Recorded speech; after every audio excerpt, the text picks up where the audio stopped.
Back for a great new year, and we're starting with a bang, and Happy New Year to you, by the way. Coming up, the original Bruce Pascoe, the first big fake Aboriginal academic, exposed after more than 30 years of ABC promotion. Also tonight, more shocking preaching of Jew hatred in Sydney mosques. They will cause evil on earth. There is a Yahudi behind me, come and kill him. Plus, how an Australian princess is about to save a European royal family and show Meghan Markle how to behave. And the Golden Globes rewards a man who won't give in to the cancel culture. But first, my New Year's resolution was to try even harder to praise the Albanese government for what it does do right. And I do tonight have an example, but gee, it's been hard looking for them. You know, I thought the Prime Minister would use this Christmas break to have a big think about how he and his team stuffed it up so badly that they ended the year around 50-50 with the Liberals in the polls, blowing a massive lead. But Anthony Albanese rushed back early last week to give a weird press conference that shows he's learned almost nothing, and he won't change much either. For instance, you'd have thought Albanese had learned that voters had reckoned he had not been spending enough time in the office working on fixing their problems. Instead, at the tennis, midnight oil concert, on another plane overseas to be flattered as a handsome boy or whatever. Yet incredibly, this is how Albanese started his first big press conference of this make or break year.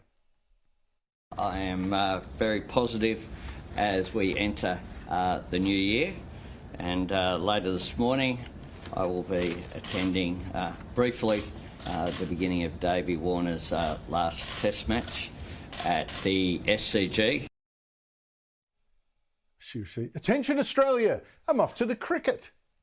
Well, at least he said briefly, although he actually went twice to that test. Another thing I thought he'd learn after losing the referendum on The Voice last year, his big plan for an Aboriginal-only advisory parliament, after 60% of Australians voted no to dividing us by race. But no, look at the placement of the flags during that press conference, at least for our cameras. 2 race flags, the Aboriginal Torres Strait Islander ones, right behind him, and the Australian one hidden to the right of the screen. Now, if Albanese spent his break working on a new agenda for this year, it sure hasn't showed yet. He instead of that press conference listed the things it said he'd done to make life easier for voters, like you should in fact be grateful already. And Treasurer Jim Chalmers today tried exactly that same trick. I mean, guess what he said? You know, my Treasury experts have just worked out that wages have not risen this fast in 15 years. Just forget that prices have risen even faster. Overall, wages are growing again in our economy. That's a good thing after a decade of deliberate wage stagnation. There's been something else that made me think, has this Prime Minister learned nothing?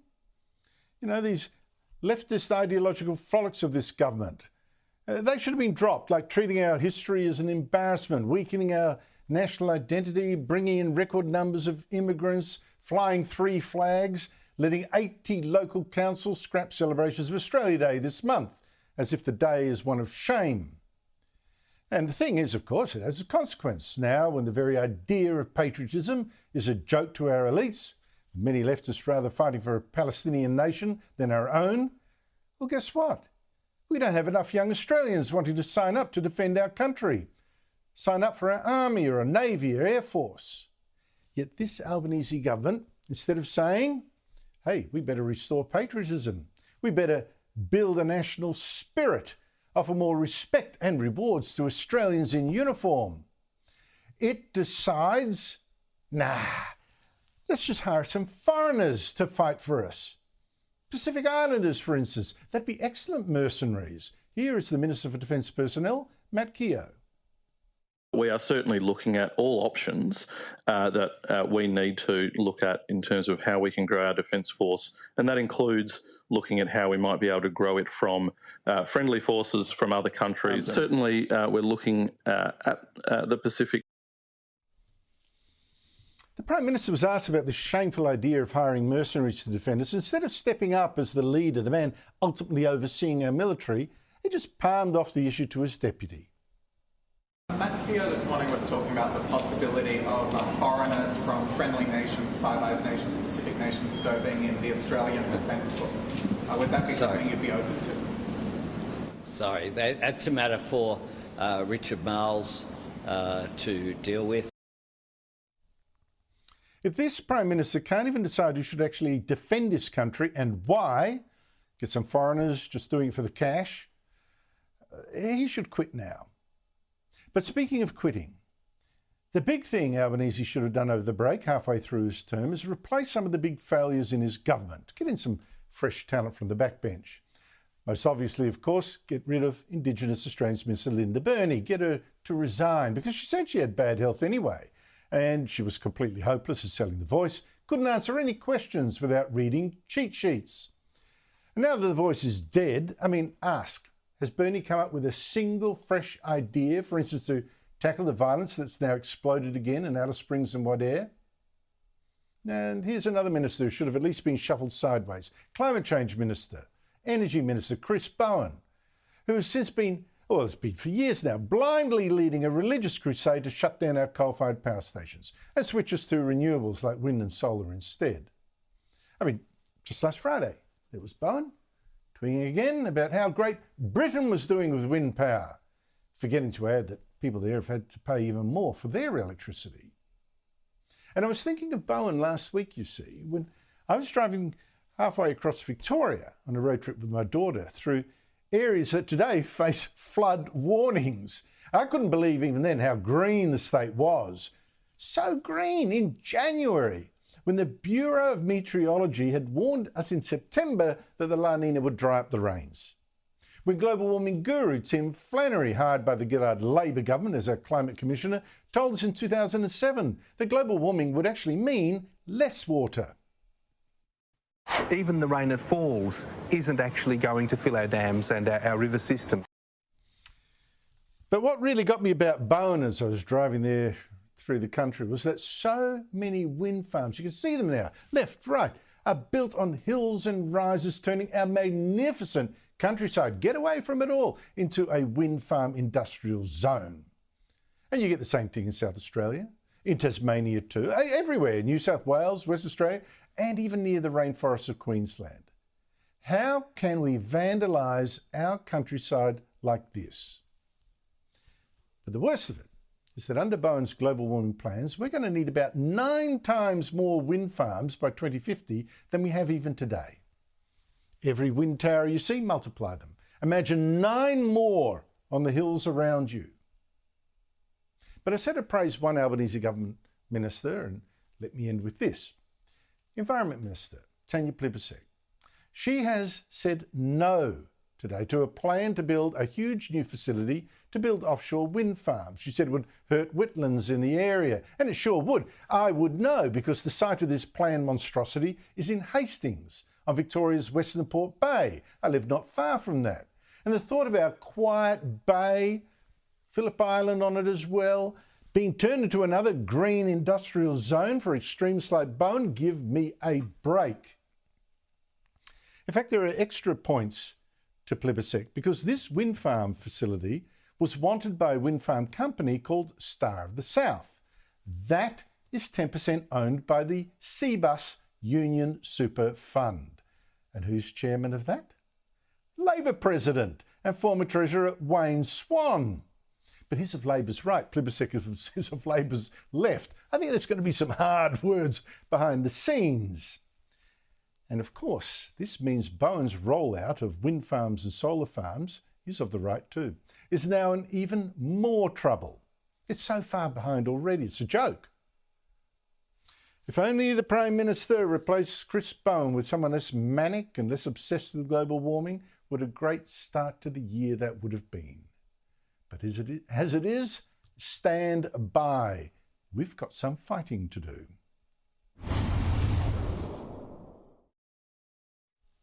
Now, there's another real problem that this government is running a million miles from. It's the spreading of Jew hatred by Muslim preachers, particularly in Sydney. Police and politicians won't touch them. And I heard Jewish leaders today saying, well, in that case, they're going to take action using the law against these preachers. But there's this fundamental problem. When these hate preachers actually quote the Quran, is our real problem with Islam itself? Now, let me give you some examples from just the past month of this hate preaching. One, Here is a sheikh from Sydney's small Roselands Mosque saying the Prophet Muhammad always warned about those evil Jews. That Allah subhanahu wa ta'ala has told you that they cause mischief and fasad and evil on the earth. Is it not that we do not believe in what Allah has told us in the Quran? That they will cause mischief on earth, they will cause evil on earth, they will cause destruction on earth, and they will kill large amounts of people without hesitation. Here is Wissam Haddad, who runs the Al Medina Dawah Religious Centre in Sydney, talking about the war in Gaza and also quoting the Quran's famous insult of the Jews. Our brothers and sisters in Gaza are being killed, annihilated by the descendants of apes and monkeys, of swine and monkeys. That same preacher also quoted the sacred texts warning that the day would come when Jews will be slaughtered. Towards the end of times, when the Muslims will be fighting the Jews, the trees will speak, the stone will speak, and they'll say, "O Muslim, O believer, there is a Yahudi behind me, come and kill him." Last example of many I could play you. Here is Imam Ahmed Saud preaching at the Masjid al-Sunnah in Lakemba in Sydney just 3 days before Christmas, giving a lecture on, quote, the characteristics of the Jews. أهم صفة من صفات اليهود هي أنهم شعب متعطش لسفك الدماء، شعب يحب سفك الدم. أيها المسلمون عباد الله، من صفات اليهود الغدر والخيانة، الغدر والخيانة. Now, police won't take action against these preachers. They say they're breaking no laws, which I find a little weird, don't you? I mean, a Christian archbishop in this country has been dragged into a discrimination tribunal simply for quoting the Bible against same-sex marriage. But Muslim preachers vilifying Jews as apes and bloodthirsty and treacherous, warning of the day they're going to be slaughtered, that's something no one thinks they can touch.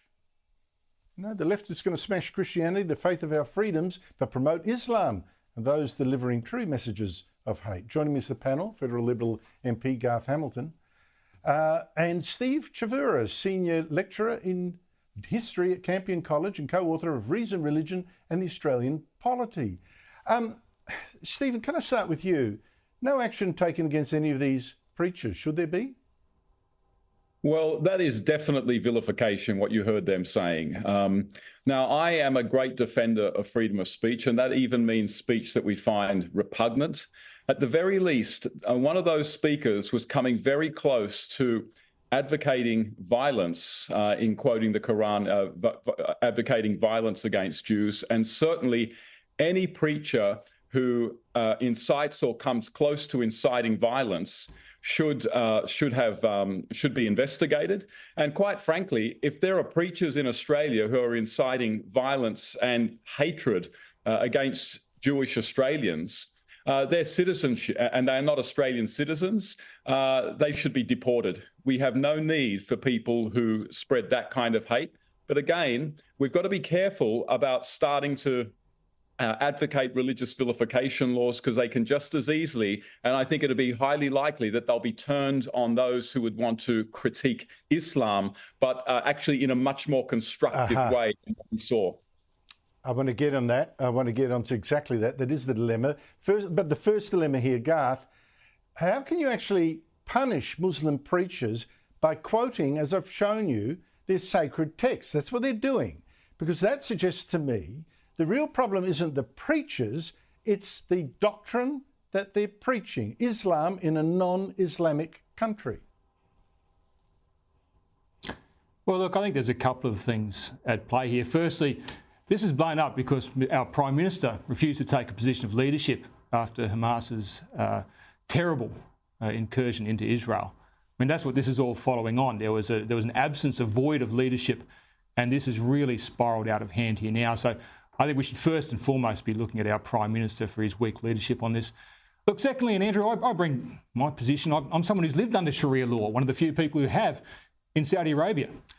And, you know, I didn't want to do it. I couldn't raise my daughter there. It was very profitable, you can imagine. But I think there's a big difference between what we have in Australia, which is wonderful, and what exists in other countries.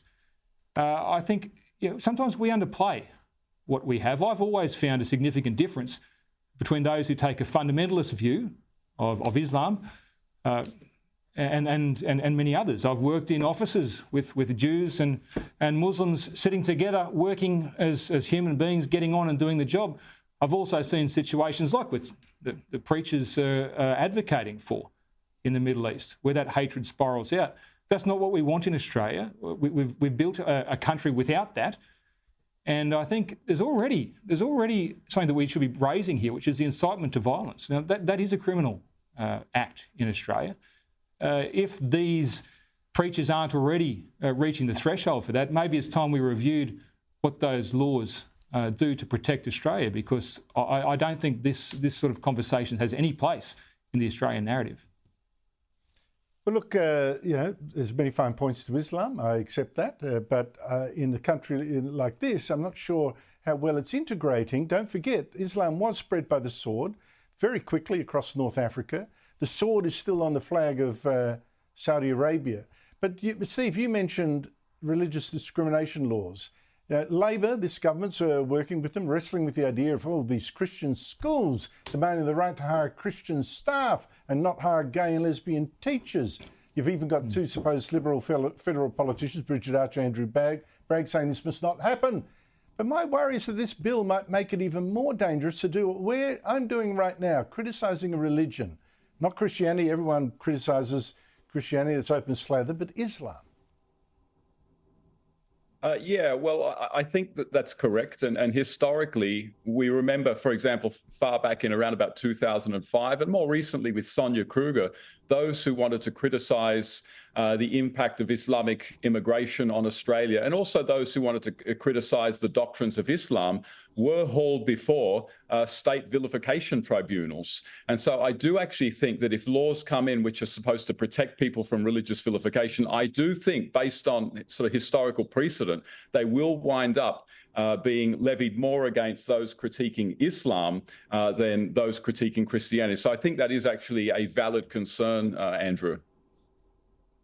Yes, I remember two preachers in Victoria who were hauled and found guilty initially in first hearing because they quoted the Quran and made their audience laugh. The judge was quite upset about the laughter.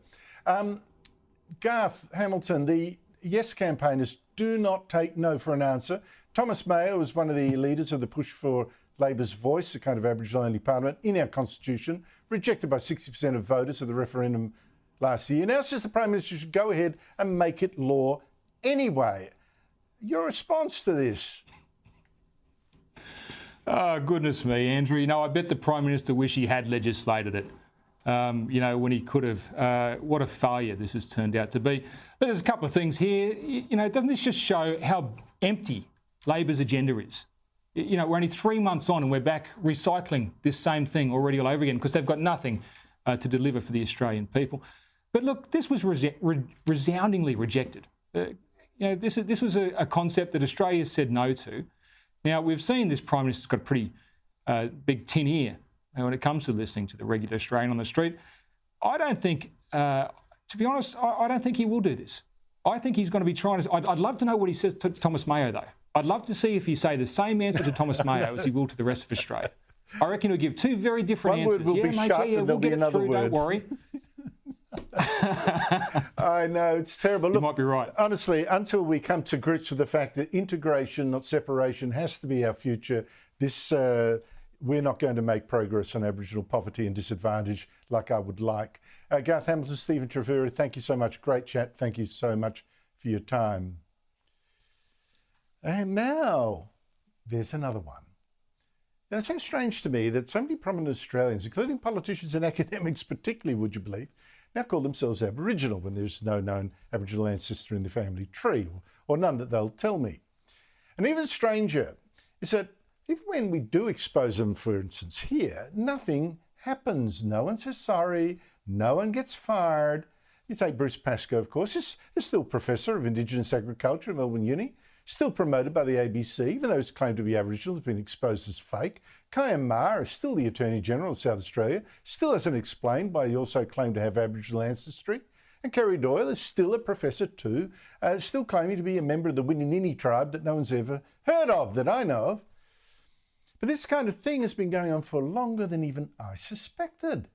Because add now to the list Professor Eric Wilmot. He also claimed to be Aboriginal, became a star of the ABC and of our universities 40 years ago. In fact, the ABC was still posting a profile of Eric Wilmot just a year and a half ago during the debate on the Voice referendum. Have a look.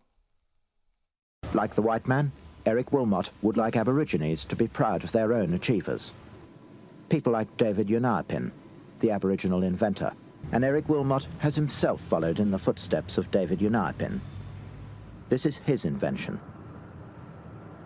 And for this, he won these awards. But Wilmot's big legacy was not any of his inventions. It was to write a book about Pemulwuy. He's an Aboriginal leader and warrior who supposedly fought for 12 years against those wicked British settlers. It's a book that's been taught in schools and universities, helped make Wilmot the big expert on Aborigines like, himself.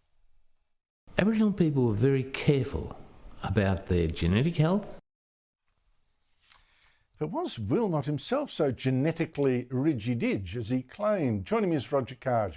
He's head of the volunteer project darkemuexposed.org, the one that's done so much to show that Bruce Pascoe was a fake Aboriginal in his book Dark Emu, Fake History. Roger Kaj, thank you so much for joining me. First, tell us how big Eric Wilmot was. I mean, we've got the University of New England still promoting him as an Aboriginal scholar who became Director of Research at the Australian National University, Principal of the Australian Institute of Aboriginal Studies, and even Deputy Secretary of the Department of Aboriginal Affairs. A pretty impressive CV. It was very impressive, Andrew. So what happened was I'm coming to the view that there's a bit of an expediency going on. People wanted to help Aboriginal people promote them and get them into positions, and so they could make a much bigger contribution to Australia. But often there weren't enough. So what they did with him, they helped him get into the ABC promoted him in the Boyer lectures. I don't know whether you can see that. He gave the 1986 Boyer lecture on that. And that was in 86. Also in 86, he did it's quite a famous lecture. It's the Frank Archibald Memorial Lecture Series. And that was in 1986 by Professor Eric Wilmot. And at that time, Andrew, Eric was the head of School of Education at James Cook University in North Queensland. So he was occupied very senior positions within education. So his background had been a maths and science teacher, and he was a bit of an engineer, an inventor. He won in 1981, he won the Australian Inventor of the Year Award. I think it was presented by Malcolm Fraser, and Malcolm Fraser called him, I think, something like a very intelligent, smart man. So he was becoming very, very popular. And then his piece de resistance was a book. He wrote a historical novel called Pemulwuy in 1987. And he went through the records of the historical records of Australia and concocted a story about Pemulwuy, how he saw it. So he said it was historical, but it became the basis of a lot of history from that time. It's just been reprinted in 2021. There was a documentary made by the ABC in about 2015, I think. There's a movie in production. So Eric Wilmot is someone that everyone listens to as being a bit of an expert on Pemulwuy and Aboriginal education in general. But it turns out he might have been the Bruce Pascoe of 40 years ago, because your trained genealogists of Dark Emu Exposed, they've put together his family tree. And once again, no sign of any Aboriginal ancestry. What did you find instead? Well, the way this came about is my website's getting quite popular now. So we got an email out of the blue from Eric Wilmot's sisters, all right? And they said, look, they've been trying to seek justice for 40 or 50 years. that, you know, they're very pro-Aboriginal. One of the ladies works in an Aboriginal corporation or something, but she said the family is horrified because they know they're not Aboriginal. And so Eric suddenly came back from New Guinea in the 70s and said he was Aboriginal, and he embarked on a career of being an Aboriginal academic. So the family gave me some information. I got our genealogist to work on it, and he's got quite a simple family tree, but all their ancestors come from England, Scotland, Ireland, and one from Germany. There's no Aboriginality at all. The family discovered that. I discovered that. He's a fake, basically. But how did he get away with it for so long? Because the weird thing is, yet again, the truth didn't seem to matter. You say the sisters came forward. They came forward in 1987, one of them went public, told the newspaper, in fact, a friend of mine back then, a colleague, that Wilmot wasn't Aboriginal. His mother said the same at the time. Another sister later also denounced him. None of that seemed to have stopped his career at all. Why is that? Because the more I get into this, Andrew, the more disturbed I am. These fakes, there's a whole deep fake project. And when people say, oh, the institutions have been infiltrated by the Marxists, communists, people think, oh, that's a conspiracy theory. But there is a deep infiltration of the fakes within our institutions, mainly academia. The ABC and the others won't even go near it to call it out, right? You're the only person having a go at calling it out. And the way they get around it is, I read somewhere that someone said it's truth being sacrificed to expediency. So imagine you're the Vice-Chancellor of a university, the politicians are yelling at you, you need to employ more Aboriginal academics. You're looking for Aboriginal academics, and there aren't actually many, right? Because they haven't been in the education system long enough. A guy walks through the door and says, I'm Aboriginal. I'll tick the box. You're the Vice-Chancellor and says, oh, that's good. I've got another one for my quota, another few $100,000 in grants. You got the job. And then once they get in, they start to get rid of real Aboriginal people. I've had real Aboriginal academics tell me their careers have been shafted by a fake. So once the fakes get in, they all start working with each other and they dominate the system. Then they employ more fakes, but no one exposes it because it gets so embarrassing and gets so entrenched that you don't want to do it. And that's what happens. Plus, of course, calling it out makes you a racist. The truth is racist now, and so many people are scared of that. I mean, it just staggers me how any academic can think that promoting a white as an Aboriginal helps Aborigines. I think the exact opposite is true. What do you think Eric Wilmot's motivation was? Was he a fake because he just wanted to get ahead? What was going through his mind? Was he mistaken, maybe? No, I think let everyone in the audience know Eric Wilmot passed away in 2019, so you shouldn't speak ill of the dead. But basically, I think it's a character flaw. It's a combination of, it's the old smoke and snake oil salesman, the showman, the carny, a deep-seated desire to be famous, to be important. And also at the end of the day, it's money. You know, if you're a maths and science teacher, as valuable as they are to society, they don't get paid much. He had to go to New Guinea to work there as a maths and science teacher. He comes back. If you can just tick a box and get a lovely academic job in a beautiful university, hang out with young people, get paid $200,000 a year, give the odd lecture, and all you have to do is keep an inner secret that you're not really Aboriginal, there's a good percent, or there's a percentage of people who will do that. They will, use BS to do it. And then they convince themselves they're helping Aboriginal people. They're helping Australia. They're helping progressivism. They've got to, move Australia forward, give Aboriginal more rights, and they're at the vanguard of it. But they're not Aboriginal. It's just the most staggering thing, because I keep coming back to it. People like this, you will get them in any society. What I find amazing is that around them are politicians and journalists and academics who should know, probably do know, and don't call them out. That's the amazing thing. Go along with this. Well, Roger Kaj, once again, you've come up with an amazing example of exactly the kind of fakery we're talking about. Thank you so much indeed for your time. All right. Thank you, Andrew. After the break, Meghan Markle, she's smashed Britain's royal family, but an Australian woman will next Monday save another royal family in Europe when she becomes queen.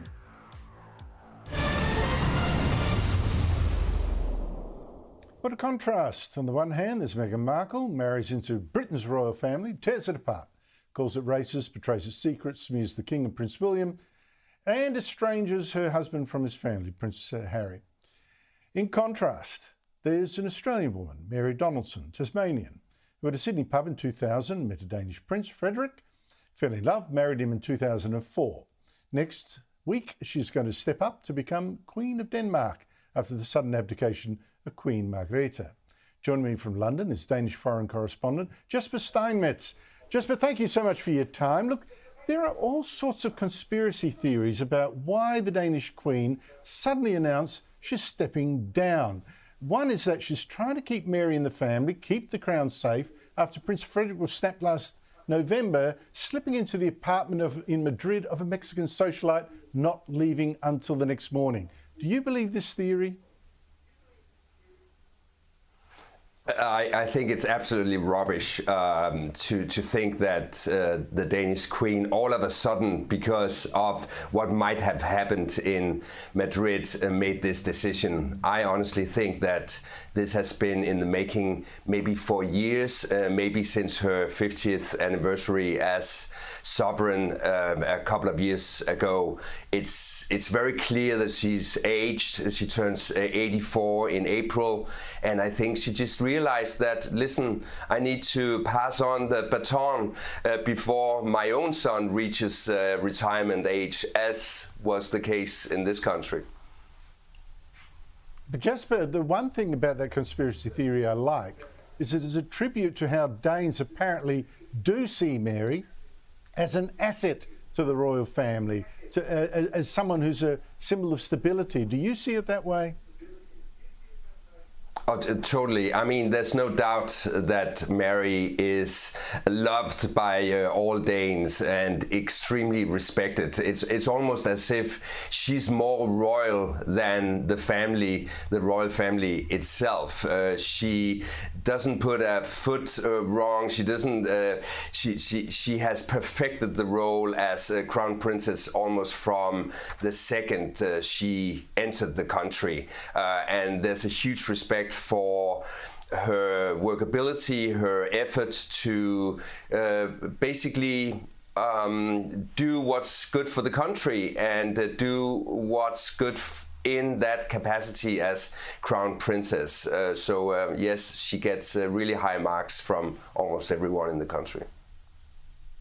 Well, one thing she gets high marks for, I mean, it's a symbol of how she's prepared to join in, which is always a big thing, you know, where strangers wanting to join your culture. Her Danish. Now, I was born to Dutch migrants. You could trip over my accent, it's so strong when I speak Dutch. How good is her Danish?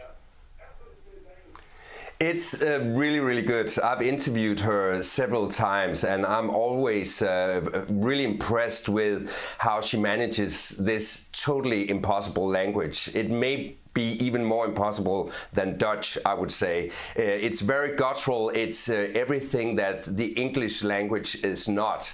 And of course she speaks with an accent, but before she started learning Danish, she didn't speak any other languages apart from English. So I have to say I'm very impressed with also her vocabulary. It's at a very high level.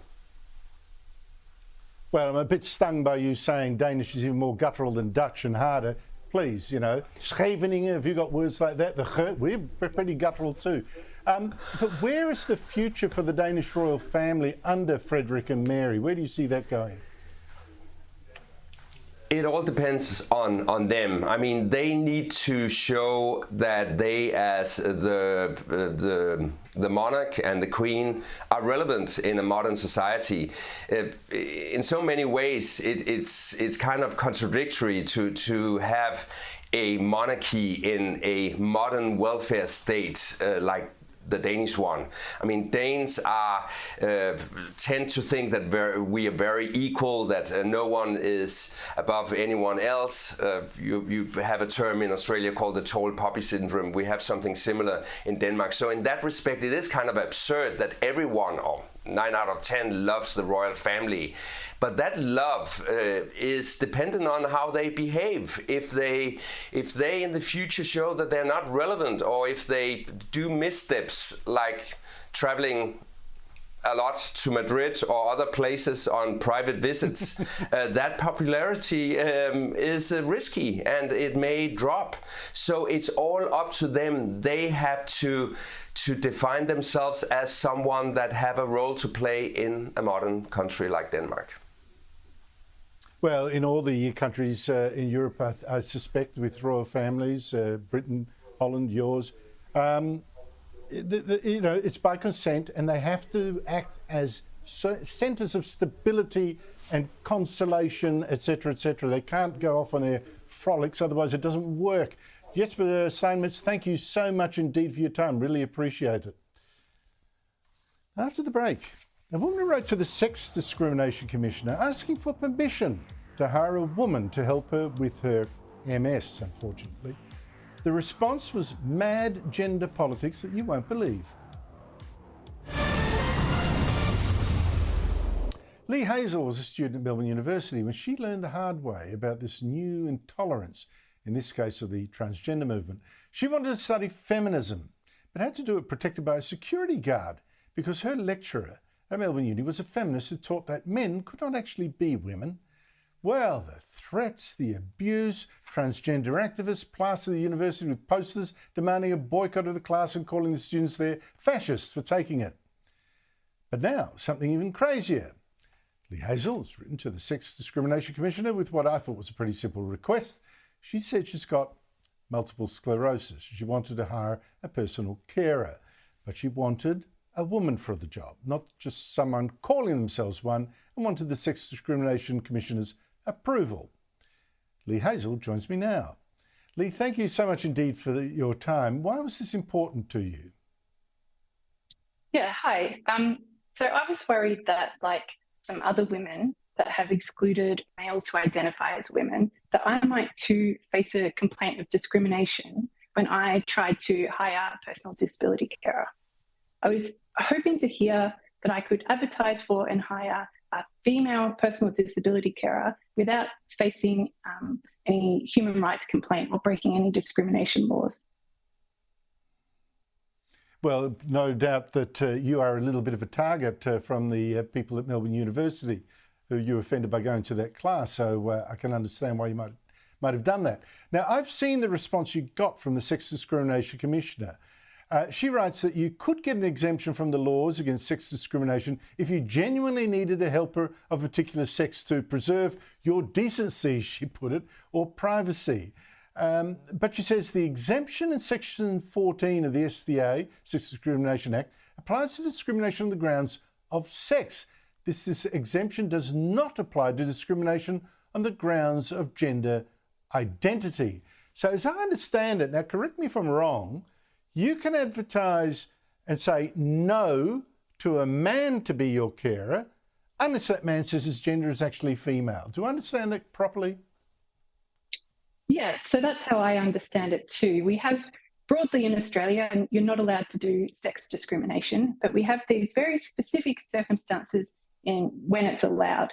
And that's, for example, when you're employing someone to help people get change, such as with personal disability care.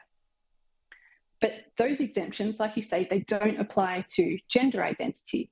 And so what this means is that I can advertise to hire a female personal disability carer, and I can exclude all males except for those males that have a gender identity of woman or female. I don't understand, but I didn't go to Melbourne University feminism courses or whatever, or a transgender school. I don't understand why sex is not the same as gender in these circumstances. Can you explain that to me? I'll do my best. So in 2013, the then Gillard government brought in these amendments to the Sex Discrimination Act, which included or added in gender identity as a separate thing to sex. But what we have found is that now it appears that gender identity is superseding sex. So if a male has a gender identity of woman, he counts as a woman for the discrimination laws. And similarly, if a woman has a gender identity of man, she counts as a man for the discrimination laws. Well, you've been involved with this issue for a long time now. Does that make sense to you? No. See, we have these exemptions to do sex discrimination for a reason, and they predate these 2013 amendments that included gender identity. And the reason we have the exemptions to do sex discrimination is because sex matters. It really does matter, not all the time, but in circumstances like when you're helping people get changed or shower or do other personal care, sex really does matter. And so now that we have gender identity superseding sex, these permanent exemptions, they're clearly not working as was originally intended. Lee Hazel, this is really quite an extraordinary story. And basically, though, I think, why the hell should you be needing to ask anyone for permission to decide who your carer is? Why that's even an issue is beyond me. Lee Hazel, thank you so much and good luck with your search. I really appreciate your time. Thank you. Now, after the break, Australians get prizes at the Golden Globe Awards in Hollywood. But the best news from that ceremony is that there is a prize for the man who said no to cancel culture. And he got away with it. Plus, the wild Donald Trump ad that's sending his haters crazy. He says God sent him to fight them.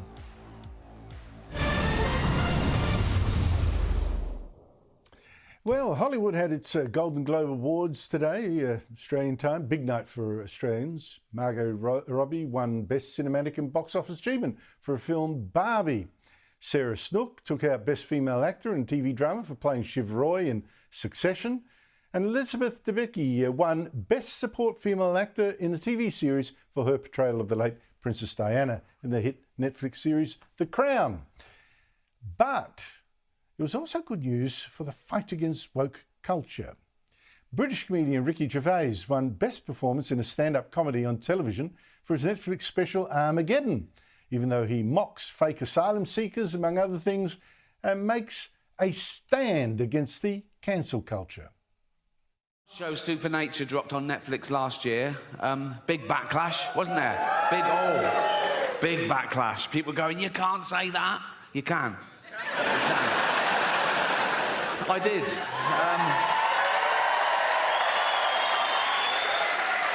Yeah. The inevitable backlash, which made it the most watched special of the year. So I've learnt my lesson. Joining me again this year, and am I glad of that?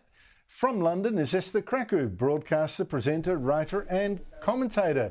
Esther, lovely to see you again and Happy New Year to you. Do we take any heart from Ricky Gervais's win? Happy New Year to you too, and I definitely do. I mean, I watched Armageddon and it was hilarious. Ricky Gervais has basically torn up the rule book, particularly for people who don't think you should be allowed to punch down in comedy, even though the whole point of comedy is to be able to mock whoever you want to. At the end of the day, he's not the kind of person that can be cancelled because he's uncancelable. And it's important to have voices like this that are not, vulnerable to the mob to actually speak out. If you actually watch the special, it was very funny. I mean, the asylum seekers point did really make me laugh. And, he threw in a few jabs there about trans people as usual. And if you read The Guardian, you would see all these articles about how outraged they were because he's just not funny anymore. Well, actually, the ratings say differently. To have the most watched special last year, and I suspect Armageddon will probably be up there, says that people are really sick of this censorship and political correctness, and it's actually quite funny to mock it.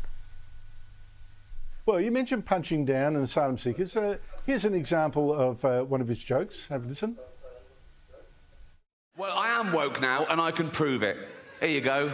I love illegal immigrants. Yeah, sue me now. Sometimes I go down to Dover for the day, right, and I look out, right, and look for a boat, and I see a dinghy with about 60 of them, and I go over here, like, right?